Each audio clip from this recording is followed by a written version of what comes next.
വിഭാഗം അള്ളാഹുവിൻ്റെ പള്ളിയിൽ നിന്ന് 5 നേരം ബാങ്ക് വിളിക്കുമ്പോൾ സംസാരിച്ച നിന്റെ നാവ് പൊങ്ങത്തില്ലെന്ന് നബി മുഹമ്മദ് മുസ്തഫ സല്ലല്ലാഹു അലൈഹി വസല്ലമ തങ്ങൾ പറയുന്നു. പടച്ച റബ്ബിൻ്റെ പള്ളിയിൽ നിന്ന് ബാങ്ക് വിളിക്കുമ്പോൾ, അള്ളാഹുവിൻ്റെ ഭവനത്തിൽ നിന്ന് ബാങ്ക് വിളിക്കുന്ന സമയത്ത് ഏതൊരു മനുഷ്യന് ബാങ്കിൻ്റെ ജവാബല്ലാതെ എന്തെങ്കിലും പറഞ്ഞാൽ കൂടുതലൊന്നും വേണ്ട, കൂട്ടുകാരനെ കാണുമ്പോൾ അളിയ സുഖമാണോടാ, മക്കളൊക്കെ സുഖമായിട്ടിരിക്കുന്നോടാ, കച്ചവടമൊക്കെ ഉണ്ടാടാ, അള്ളാഹുവേ പടച്ചവനെ നിന്റെ നാവ് ലാ ഇലാഹ ഇല്ലല്ലാഹ് പറയാൻ പൊങ്ങില്ല എന്ന് നബി മുഹമ്മദ് മുസ്തഫ. ഉറക്കപ്പറ നബി മുഹമ്മദ് മുസ്തഫ അല്ലേ. ബാങ്ക് വിളിക്കണ സമയത്ത് കയ്യിൽ ഫോണുണ്ട്, ഒന്ന് താഴ്ത്തി വെക്കൂല.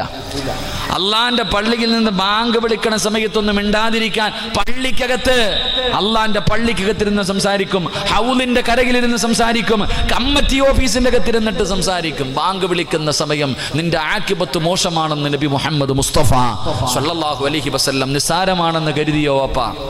അറിയോ, മഹാനായ സയ്യിദുന അലി ഇബ്നു അബീ ത്വാലിബ് റളിയല്ലാഹു തആല അൻഹു പറയുന്നുണ്ട്, 5-6 സ്ഥലങ്ങളിൽ 6 സമയങ്ങളിൽ ഏതെങ്കിലും ഒരു മനുഷ്യൻ ദുനിയാവിൻ്റെ കാര്യം പറഞ്ഞ 30 കൊല്ലത്തെ നിന്റെ നിസ്കാരം, നിന്റെ നോമ്പ്, നിന്റെ സ്വലാത്ത്, നിന്റെ ഖുർആൻ, നിന്റെ സദക്ക സർവ്വതും നഷ്ടപ്പെട്ടു പോകും. അള്ളാഹു കാത്തിരക്ഷിക്കുമാറാകട്ടെ, അള്ളാഹു കാത്തിരക്ഷിക്കുമാറാകട്ടെ.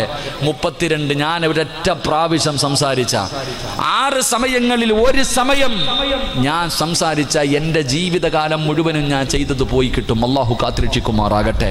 മഹാനായ സയ്യിദുന അലി ഇബ്നു അബീ ത്വാലിബ് റളിയല്ലാഹു തആല അൻഹു പറയുന്നു, 6 സമയങ്ങളിൽ ഒരു സമയം ബാങ്ക് വിളിക്കുന്ന സമയമാണെന്ന് മഹാനായ സയ്യിദുന അലി ഇബ്നു അബീ ത്വാലിബ് റളിയല്ലാഹു തആല അൻഹു. ബാങ്ക് വിളിക്കുന്ന സമയത്ത് ഒരു മനുഷ്യൻ ആ ബാങ്കിന്റെ ജവാബല്ലാതെ എന്തെങ്കിലും സംസാരിച്ചാൽ, ദുനിയാവിന്റെ കാര്യം പറഞ്ഞാൽ 30 വർഷത്തെ അമൽ നഷ്ടപ്പെട്ടു പോകും. അള്ളാഹു കാത്തിരക്ഷിക്കുമാറാകട്ടെ. ഉറക്കപ്പറ അള്ളാഹു കാത്തിരക്ഷിക്കുമാറാകട്ടെ. അപ്പം നമ്മൾ സംസാരിച്ച കണക്ക് വെച്ച് നോക്കുവാണെങ്കിൽ ഇനി ജീവിതകാലം മുഴുവനും ചെയ്യുന്നത് അങ്ങോട്ട് പോകാനുള്ളത് നേരത്തെ നമ്മൾ പറഞ്ഞു വെച്ചിരിക്കാം. ഒരൊറ്റ ബാങ്ക് വിളിക്കുന്ന സമയത്ത് പള്ളിയിലെ ഖത്തീബിനെ കാണുമ്പോൾ ബാങ്ക് വിളിക്കുമ്പോൾ, ഉസ്താദെ സുഖമാണോ, വീട്ടിൽ പോയോ, മതി, കൂടുതലൊന്നും വേണ്ട, ദുനിയാവിൻ്റെ കാര്യമല്ലേ, ഒരു വാക്ക് പറഞ്ഞാൽ 30 കൊല്ലം. അള്ളാഹു നമുക്ക് ഈമാൻ നൽകുമാറാകട്ടെ. നിസ്സാരമാണെന്ന് കരുതിയോ സഹോദര? അള്ളാഹുവിൻ്റെ പള്ളിയിൽ ബാങ്ക് വിളിക്കുക എന്ത് മഹത്വം എന്നറിയോ? ഈ നാട്ടിലെ ഏറ്റവും വലിയ ഭാഗ്യവാൻ ഉസ്താദന്മാരൊന്നുമല്ല ഈ പള്ളിയിൽ ബാങ്ക് വിളിക്കുന്ന മുക്രിയ. ഈ നാട്ടിലെ ഏറ്റവും വലിയ ഭാഗ്യവാൻ, ഏറ്റവും കൂടുതൽ പ്രതിഫലം കിട്ടുന്നത് ആ മനുഷ്യനാ. അള്ളാഹു ഈമാൻ തരുമാറാകട്ടെ. പക്ഷെ നമ്മൾ ആരും ആ സാധുവിനെ പരിഗണിക്കൂല. മുക്രിക്ക് വല്ല മുക്രി എന്നാ വിളിക്കണേ, കളിയാക്കും അല്ലേ? ആ മനുഷ്യനാരും പരിഗണിക്കൂല. പക്ഷെ അള്ളാഹു ആ മനുഷ്യനെ പരിഗണിക്കും. നാളെ പടച്ച റബ്ബിൻ്റെ പരലോകത്ത് കടന്നു വരുമ്പോൾ 2 വിഭാഗത്തിൻ്റെ തല ഉയർന്നു നിൽക്കും, ബാക്കി എല്ലാവരും താഴ്ത്തി. 2 വിഭാഗത്തിൻ്റെ തല ഉയർന്നു നിൽക്കും. അതിലെ ഒരു വിഭാഗം അള്ളാഹുവിൻ്റെ പള്ളിയിൽ ബാങ്ക് വിളിക്കുന്ന മുഅദ്ദിൻ്റെ തല ഉയർന്നു നിൽക്കുമെന്ന് നബി മുഹമ്മദ് മുസ്തഫ സല്ലല്ലാഹു അലൈഹി വസല്ലം. അള്ളാഹു നമുക്ക് ഈമാൻ നൽകുമാറാകട്ടെ. അതുകൊണ്ട് ബാങ്ക് വിളിക്കുന്ന സമയത്ത് ഇന്ന് വരെ, ഈ നിമിഷം വരെ ഉള്ളത് അള്ളാഹു പുറത്തരുമാറാകട്ടെ, അള്ളാഹു പുറത്തരുമാറാകട്ടെ.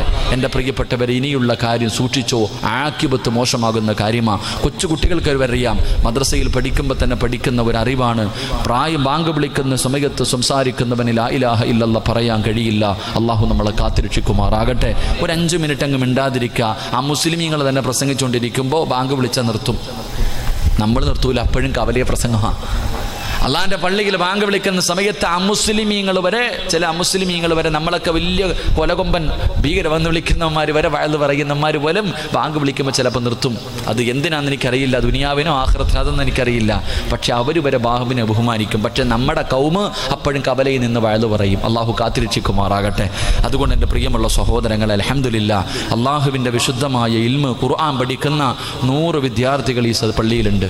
മഹാനായ കണ്ണിയത്ത് ഉസ്താദിൻ്റെ മക്കാമിൽ അൽഹംദുലില്ലാ ആ സ്ഥാപനത്തിൽ പഠിക്കുന്ന മക്കളാണ് ഈ നിരന്നിരിക്കുന്നത്. വെള്ള ജുബ്ബയും തൊപ്പിയൊക്കെ ധരിച്ച് അൽഹംദുലില്ലാ മലക്കുകളെ പോലെ ഇരിക്കുന്ന മക്കൾ.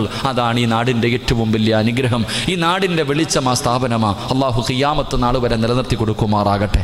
അള്ളാഹു ഖിയാമത്ത് നാൾ വരെ നിലനിർത്തി കൊടുക്കുമാറാകട്ടെ. എൻ്റെ പ്രിയപ്പെട്ടവരെ, കാണാൻ വലിയ സുന്ദരമൊന്നുമില്ല. കാരണം ഇന്നിപ്പം സുന്ദരനാവണമെങ്കിൽ മുടി ഇങ്ങനെ വളർത്തണം, മുടി ഇങ്ങനെ എന്താ പറയുക, കുരുവിയുടെ കൂട് പോലെ മുടി വളർത്തണം, കീറിപ്പറഞ്ഞ പാൻറ്റിട്ടുകൊണ്ട് നടക്കണം. ഇതൊക്കെയാണ് ഇന്നത്തെ ഫാഷൻ. പക്ഷേ ഞങ്ങൾക്കതൊക്കെ ഇടണമെന്ന് ആഗ്രഹമുണ്ട്. ഇരിക്കുന്ന മക്കൾക്കൊക്കെ ഒരു ജീൻസിൻ്റെ പാൻറ്റ് ഇട്ട് നല്ലൊരു ഷർട്ട് ഇട്ട് ഒരു ബൈക്കിൻ്റെ മുകളിൽ കയറി ഫോണും പിടിച്ചൊക്കെ പകുതി പട്ടി കടിച്ച പോലെ മുടിയൊക്കെ വെട്ടി നടക്കണമെന്നുണ്ട്. പക്ഷേ ആഗ്രഹമുണ്ട്, വേണ്ട. ഇതെല്ലാം ഞങ്ങൾ മാറ്റിവെച്ചിരിക്കുന്നത് സ്വർഗത്തിൽ പോകുമ്പോൾ അവിടെ പിന്നെ എന്തും ചെയ്യാമല്ലോ. മുടി വെട്ടണോ വെട്ടണ്ട, ഫോൺ വിളിക്കണോ, എന്ത് വേണമെങ്കിലും ചെയ്യാം. അതിനു വേണ്ടി അങ്ങ് മാറ്റിവെച്ചിരിക്കുക. അള്ളാഹു നമ്മുടെ മക്കൾക്ക് നാഫിയാ ഇൽമ നൽകി അനുഗ്രഹിക്കുമാറാകട്ടെ. അള്ളാഹു നമ്മുടെ മക്കളെയൊക്കെ സ്വാലിഹീങ്ങളായ മക്കളിൽ പെടുത്തുമാറാകട്ടെ. ഇത് ഞാൻ പറഞ്ഞത് സാലിഹായ മക്കളെ കിട്ടണം, വെറുതെ കിട്ടിയിട്ട് കാര്യമില്ല. മക്കള് കണ്ടില്ലേ, ദുആ ചെയ്യുമ്പോൾ വെറുതെ അല്ലാഹുവേ സാലിഹായ ദുആ ചെയ്യുന്ന മക്കളെ കിട്ടണം. അള്ളാഹു അങ്ങനെയുള്ള മക്കളെ തരുമാറാകട്ടെ.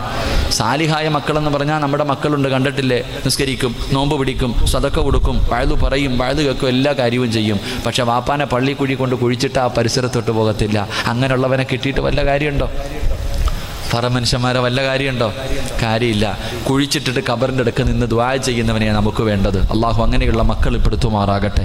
അപ്പോൾ അൽഹംദുലില്ലാ, നിങ്ങളുടെ നാട്ടിൽ സ്ഥാപനമുണ്ട്, നിങ്ങളുടെ മക്കളെ പഠിപ്പിക്കണം. അള്ളാഹുവിൻ്റെ റസൂൽ സല്ലല്ലാഹു അലൈഹി വസല്ലമ തങ്ങൾ പറഞ്ഞു, റസൂലുള്ളാഹി തങ്ങൾ പറഞ്ഞു, ഒരു വാപ്പയ്ക്ക് അള്ളാഹു ബർക്കത്ത് ചെയ്യട്ടെ എന്ന് നബി മുഹമ്മദ് മുസ്തഫ സല്ലല്ലാഹു അലൈഹി വസല്ലമ ദുആ ചെയ്തു, അള്ളാഹുവേ ഒരു വാപ്പയ്ക്ക് നീ ബർക്കത്ത് ചെയ്യണേന്ന്. അള്ളാഹു ആ വാപ്പമാരെ നമ്മളെ പെടുത്തുമാറാകട്ടെ.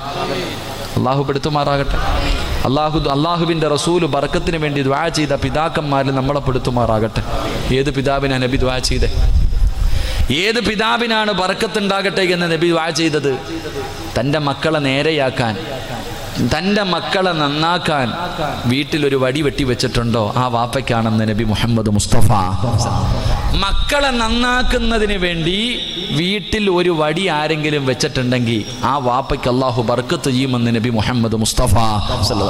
അങ്ങനെ വടിയുണ്ടോ? അപ്പോൾ നിങ്ങൾ ആരുടെയെങ്കിലും വീട്ടിൽ മക്കളെ നേരെയാക്കാൻ വീട്ടിലൊരു ചുള്ളിക്കമ്പെങ്കിലും വെച്ചിട്ടുള്ള വാപ്പമാരെന്ന് കൈവക്കിക്ക്. കാണാനുള്ള കൊതി കൊണ്ട മക്കളെ തല്ലി നേരെയാക്കാൻ വീട്ടിൽ വടി വെച്ചിട്ടുള്ള വാപ്പമാർ, സുബ്ഹാനല്ലാഹ്. രക്ഷപ്പെട്ടു വാപ്പ. നിങ്ങളുടെ വാപ്പ നിങ്ങൾക്ക് തരേണ്ട സമയത്ത് തന്ന് നന്നാക്കി, അതുകൊണ്ട് നിങ്ങളുടെ മക്കളും നന്നായി.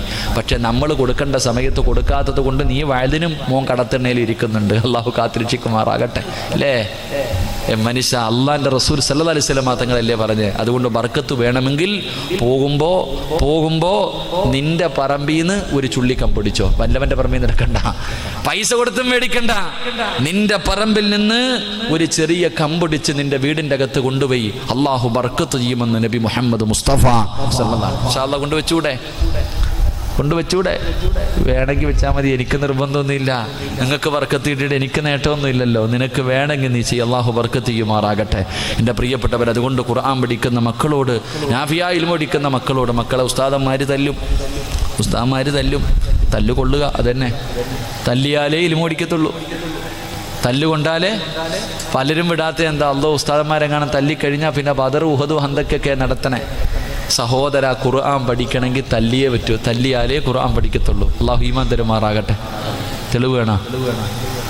തല്ലാനുള്ളതിന് തെളിവ് വേണോ? മഹാനായി നബി മുഹമ്മദ് മുസ്തഫ, ഉറക്കപ്പറ നബി മുഹമ്മദ് മുസ്തഫ 40ാമത്തെ വയസ്സിൽ അള്ളാഹുവിൻ്റെ പ്രവാചകന് ഗുഹയ്ക്കകത്തിരിക്കുമ്പോൾ മുഖറബുൽ അംലാഖു മലക്ക് ജിബ്രീൽ അലൈഹിസ്സലാം അങ്ങോട്ട് ഇറങ്ങി വന്നിട്ട് ഖുർആനിൻ്റെ 1ാമത്തെ സൂറത്ത് ഓതി കൊടുത്തു. ബിസ്മില്ലാഹിർ റഹ്മാനിർ റഹീം. ഇഖ്റഅ ബിസ്മി റബ്ബിക്കല്ലദീ ഖലഖൽ ഇൻസാന മിൻ അലഖ് ഇഖ്റഅ വറബ്ബുക്കൽ അക്രമുല്ലദീ അല്ലമ ബിൽ കലം. എന്നിട്ട് പറഞ്ഞു, ഓതി നബിയെ. റസൂലുള്ളാഹി എന്താ പറഞ്ഞേ? എനിക്കറിയില്ല. അള്ളാഹുവിൻ്റെ പ്രവാചകൻ സല്ലല്ലാഹു അലൈഹി വസല്ലം തങ്ങൾ പറഞ്ഞു, എനിക്ക് ഓതാൻ അറിയില്ല. ജിബ്രീൽ അലൈഹിസ്സലാം കെട്ടിപ്പിടിച്ച് ഉമ്മയെ കൊടുത്തേ. എന്ത് ചെയ്തത്? ജിബ്രീൽ അലൈഹിസ്സലാം പ്രവാചകനെ കെട്ടിപ്പിടിച്ചു, ശരീരം നല്ലതുപോലെ ഒന്ന് വേദനിപ്പിച്ചു. കെട്ടിപ്പിടിച്ചിട്ട് പ്രവാചകന്റെ ശരീരം ഒന്ന് വേദനിപ്പിച്ചു. എന്നിട്ട് പറഞ്ഞു, ഓതി നബിയേ, ഇഖ്റഅ ബിസ്മി റബ്ബിക്കല്ലദീ ഖലഖൽ ഇൻസാന മിൻ അലഖ്. ശരീരം വേദനിച്ചപ്പോൾ പ്രവാചകൻ ഓതി. തല്ലുകൊണ്ടാലേ പഠിക്കത്തുള്ളൂ. അല്ലാഹു ഈമാൻ നൽകുമാറാകട്ടെ. മതിയോ? തല്ലുകൊണ്ടാലേ ശരീരം വേദനിച്ചാലേ പഠിക്കൂ എന്നും പറഞ്ഞുകൊണ്ട് ഉസ്താദന്മാരെ അടിക്കാൻ നിന്നാൽ അകത്ത് പോയി ഉണ്ട തിന്നിട്ട് വരും. ആണല്ലോ. ഞാൻ പറയുന്നൊരു മദ്രസയിൽ ഇങ്ങനെ പഠിക്കുന്ന ഒരു മുത്തഅല്ലിമ് മരിച്ച വീട്ടിലൊക്കെ ഓതാൻ പോകും. അപ്പം അങ്ങനെയാണല്ലോ. ഇപ്പം പൈസ കൊടുത്ത് കൊണ്ടുപോകണ കാലമാണ്. പണ്ട് മക്കൾ തന്നെ പൊതുവായിരുന്നു. പോട്ട്, ശരിയോ തെറ്റോ അതല്ല വിഷയം. അപ്പം മരിച്ച വീട്ടിൽ ഓതാൻ പോയപ്പോൾ അവിടെ ഒരു മൊബൈലിരുന്ന് ഈ പയ്യൻ വലിച്ചുകൊണ്ടിങ്ങി വന്നു. മരിച്ച വീട്ടിൽ പോയപ്പോൾ അവിടെ ഇരുന്ന മൊബൈൽ അടിച്ചുകൊണ്ടെങ്കിൽ വന്നു. അപ്പോൾ ഉസ്താദ് കണ്ടപ്പോൾ പിടിച്ച് 4 തല്ലു കൊടുത്തു. അവൻ്റെ വാപ്പ പോയി കേസ് കൊടുത്തു, പീഡിപ്പിച്ചു വന്നു. അള്ളാഹു 3 ദിവസം അകത്ത് പോയി കിടക്കേണ്ടി വന്നു ഉസ്താദ്. ആ ചെയ്തത് തെറ്റാണെന്ന് പറയാൻ ആളില്ലായിരുന്നു. മോഷ്ടിച്ചു, അവരെ തല്ലിയത് അതിൻ്റെ പേരില്ല. പക്ഷേ ഉസ്താദ് പീഡിപ്പിച്ചെന്ന് പറഞ്ഞ് അകത്തുപോയി കിടക്കേണ്ട വന്നു. ഇതാണ് ഇന്നത്തെ കാലഘട്ടം. അള്ളാഹു നമുക്ക് ഈമാൻ നൽകി അനുഗ്രഹിക്കുമാറാകട്ടെ. അതുകൊണ്ട് എൻ്റെ പ്രിയമുള്ള സഹോദരങ്ങളെ, ഞാൻ നിർത്തുകയാണ്.